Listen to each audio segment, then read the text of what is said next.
All right, so I would like to talk with you just about a few experiences I've had that I think will help you in regard to the historical truthfulness of the Book of Mormon. For the LDS Church, the fact that there is very little evidence, or actually no evidence, to support the historical story found in the Book of Mormon is a big problem for the Mormon Church, and it has been since the very beginning. But it's becoming bigger. It's becoming a bigger and bigger problem the farther you go along. And I'd like to share a couple of experiences that I have had that I believe may help you in your talks with LDS people about the Book of Mormon, about the truthfulness of the story. There is truth contained within the Book of Mormon, but the historical story of the Book of Mormon is completely a fabrication. The Book of Mormon is a fable, a fairy tale that was created by Joseph Smith. There's no historical evidence to support it. And a few years ago, this happened in March of 2009, I invited a biblical archaeologist. His name is Dr. Bryant Wood. He is the chief archaeologist of Associates for Biblical Research, and he's been doing excavations in Israel for the past 25 years. We invited him to come to Utah and to do a series of lectures up and down the state in churches about archaeology and the Bible. And we had something really interesting happen when we were in Salt Lake during that week. We had finished our lecture for the morning, and Dr. Wood asked me, he said, "Isn't there anything we can do? Just something sightseeing, something we can go see?" And I said, "Well, we can go to Temple Square. I mean, that's typically what tourists come here to see, is see Temple Square." And he said, "Oh, great, let's go do that." So we went to Temple Square, and in the General Conference Center, there are a number of Mormon paintings that are famous Mormon paintings that all LDS people are familiar with. And in some of those paintings, they picture the Book of Mormon people with swords, riding on horses, with spears with bronze spear tips, and with helmets on that look like Viking helmets or Roman helmets. And Dr. Wood was very intrigued by these paintings and asked our tour guide about them. The tour guide said, "Well, I really don't have any answers for you. You probably need to go over to the LDS Museum and check that out. Ask them the questions." So we did. I said, "Okay, hey, Dr. Wood, let's go over to the museum." So on the way over there, I told Dr. Wood, I said, "Okay, go up to the front desk, introduce yourself with all of your credentials. You know, what your PhD is in, where you went to school, all of these different things." So he did. He walked up to the desk, approached the lady and said, "Hey, I would like to talk with you about something that is very intriguing to me." He said, "My name is Dr. Bryant Wood. I have a PhD in ancient pottery. I've been an archaeologist in the Middle East for the past 25 years. I'm the chief archaeologist for the Associates for Biblical Research, and I would like to see some Nephite pottery, because I've just learned on this trip here to Utah that the Nephites were Hebrew people that came from Israel in 600 BC to the Americas and populated the Americas, and I would love to compare their pottery with what I've been studying in Israel in the Middle East for the last 25 years. And the lady went, "Oh, well, I'll have to get the museum curator to talk to you." So we waited. The museum curator came down. Dr. Wood did the same thing with him, introduced himself with all of his credentials, and said, "I would love to see some Nephite pottery. Have you got any pottery that I could look at the museum here?" And the museum curator went like this. He went, "Oh, well, we don't have anything like that here at the museum. It's too rare and it's too valuable to display in a museum like this because we don't have any security here to speak of. But if you would go to BYU, to the Joseph Smith building, they could show you what you're looking for there." And so I said, "Hey, Dr. Wood, tomorrow after you're done with your lecture, we'll have the whole afternoon free. We'll drive down there." And the museum curator, I don't know what his name was, but he had this look on his face like, "Oh, well, don't tell him I sent you." You know, as we were planning to get down there, he just looked like terrified, like, "Oh no, they're going to tell him that I sent them." So anyway, so we went down there the next day to BYU. We went to the Joseph Smith building. Dr. Wood went up to the front desk, just like he had done in the museum, introduced himself with all of his credentials, told the lady what he would like to do. He'd like to talk with somebody there that could show him some of the ancient pottery of the Nephite people or the Lamanite people that he could compare with what he'd been studying in Israel. And the lady at the desk said, well, the only person qualified to talk to you today is an Egyptologist. Would you like to talk to an Egyptologist? And Dr. Wood said, oh, absolutely. I've excavated in Egypt a number of times. I'd be glad to talk with an Egyptologist. So the secretary behind the desk took us back and introduced us to Dr. Kerry Muhlestein, who is an archaeologist, a BYU archaeologist. He is an Egyptologist. He has excavated at the same places in Egypt that Dr. Wood excavated. And he and Dr. Wood hit it right off. They just began to connect. They knew some of the same Hebrew archaeologists. They excavated in some of the same places. So for maybe 10 minutes, they just talked, just conversed about their background and people that they knew, people they had in common. And Dr. Muhlestein was a very nice guy. We really enjoyed our conversation with him. But about 10 minutes, 15 minutes into the conversation, Dr. Muhlestein asked Dr. Wood, he said, well, Dr. Wood, what brings you here today? Why did you come to talk to me? And Dr. Wood said, oh, well, I went to Temple Square up in Salt Lake City, and I went over to the museum because I was very curious because my PhD is in ancient pottery, and I would love to see some of the ancient pottery of the Book of Mormon people groups, of the Nephites or the Lamanites that I could compare with the history that I'm looking at in ancient Israel. And I kid you not, this is exactly what Dr. Muhlestein did. He went, oh, well, the truth is, the fact of the matter is, well, the reality is that we have not located the civilizations of either the Nephites or the Lamanites in the Americas yet. We're still looking for them. And Dr. Wood said, oh, so he says, and Dr. Muhlestein says, so actually I have nothing that I can actually show you. And Dr. Wood said, oh, so why do you think this is such a problem for you to locate their civilizations? And Dr. Muhlestein said, well, a lot of people, he said, a lot of Mormon people, LDS people here in Utah, believe that the Nephites and the Lamanites were a very large civilization that spread across the whole continent, even South America, he says. But we have discovered through our deeper study of the Book of Mormon that they were actually a very small, isolated group of people that were in the Americas in a very isolated place, and we just haven't located that isolated place yet. He said there are people in Salt Lake City who will take tours to Central America. They call them Book of Mormon tours. And they take them to Central America and they show them the Inca, the Aztec, the Mayan ruins, and they tell them that this is the Book of Mormon lands where the Book of Mormon was written. And he said they should not tell them that. There is no evidence to support that any of those cultures down there in any way tie with the Book of Mormon culture, the society, the culture, everything that we're looking at in the Book of Mormon. There's no evidence to support that. They shouldn't call them Book of Mormon tours. And I said, well, Dr. Muhlestein, I've read the Book of Mormon, and you're telling us that it's a very small, isolated group of people that live somewhere in the Americas that you haven't found yet. But when I read the Book of Mormon, it doesn't sound like they're a small group of people. Sounds like it's a really large culture. And I said, you can correct me if I'm wrong, but weren't there battles that took place in the Book of Mormon where literally hundreds of thousands of people were killed in battles in the Book of Mormon?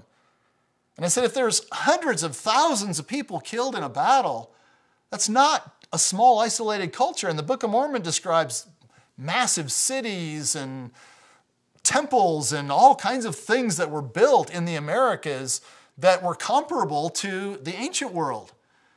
And Dr. Muhlestein said, well, yes, that is true, but we haven't found it yet. So Dr. Wood said, well, why do you think you're having such a problem? He says, well, all I can say is just because we haven't found it doesn't mean it doesn't exist. So Dr. Wood said, well, Dr. Muehlstein, I'm very interested in our discussion here today.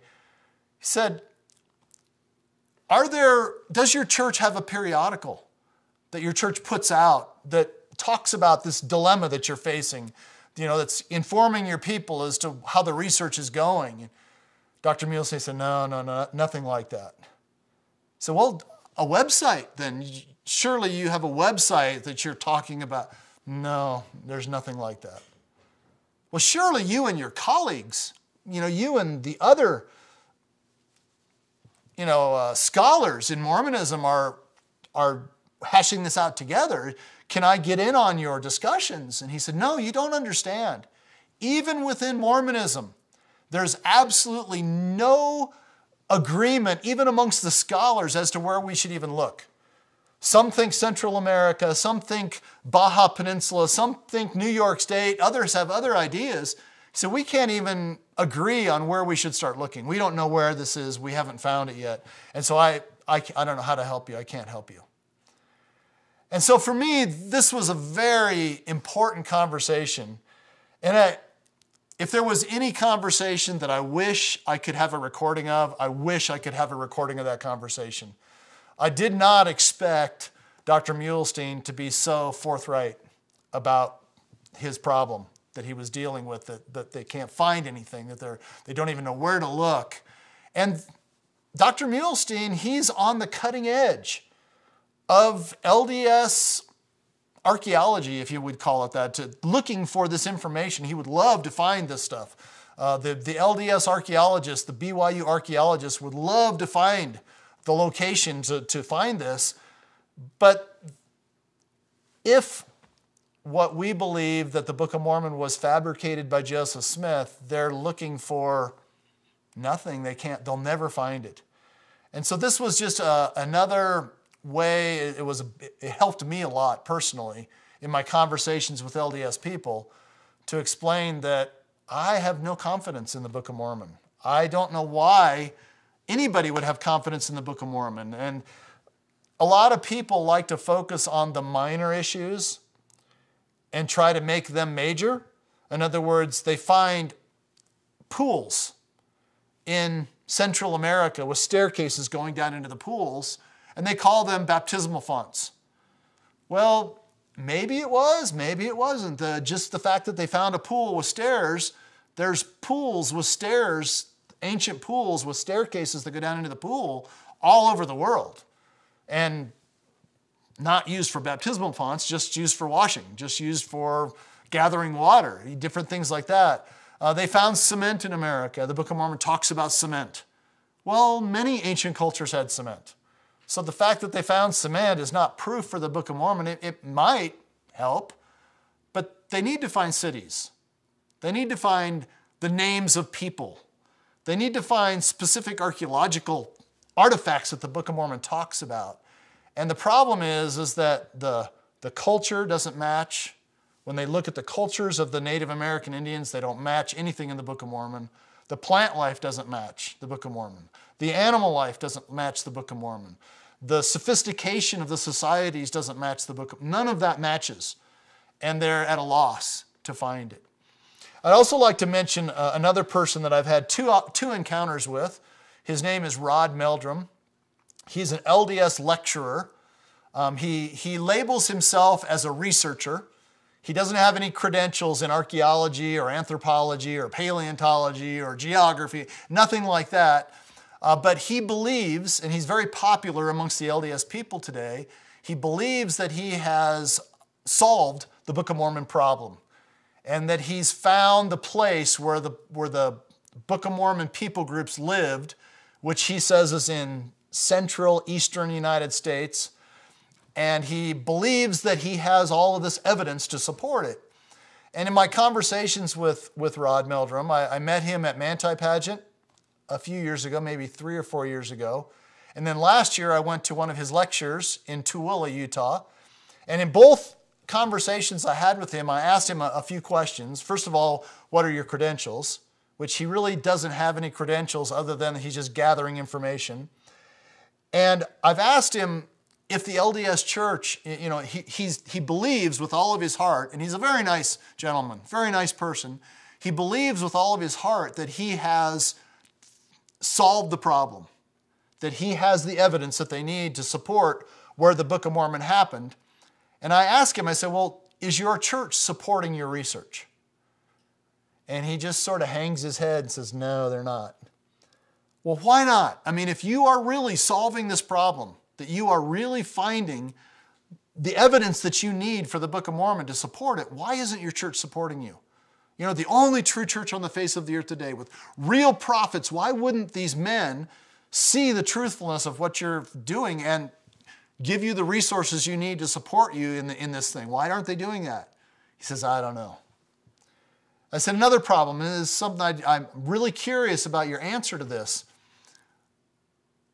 The prophets of the LDS Church have made very specific statements about who the Lamanites and the Nephites are in the Americas, the descendants of these people groups in the Book of Mormon. And they claim that they are the Native Americans, not just of the United States, but the Native Americans of both North and South America and the islands. They name them, the Apaches, the Cherokees, the Comanches. They go right down the list and name these Indian tribes that they believe are the descendants of the people groups in the Book of Mormon. And Rod Meldrum is promoting a very limited geography like Dr. Muhlestein. That it's a very small area in Central Eastern America where the Central Eastern United States, where they actually settled, and not the geography of the whole country or South America at all. And he's in direct conflict then with prophets, seers, revelators. According to the LDS Church, these are the prophets of their church that are spokesmen for God who have made these very specific comments in conference talks, in talks at BYU, two people at temple openings down in Brazil and in Guatemala. They make these statements that you people that are in the audience today, you are the ancestors of the Book of Mormon people groups. You are the people that descended from these great men of God in the Book of Mormon. And Rod Meldrum is completely disagreeing with that. And so I asked him about that, and again, he just drops his head and says, well, all I can say is that I believe prophets can be wrong.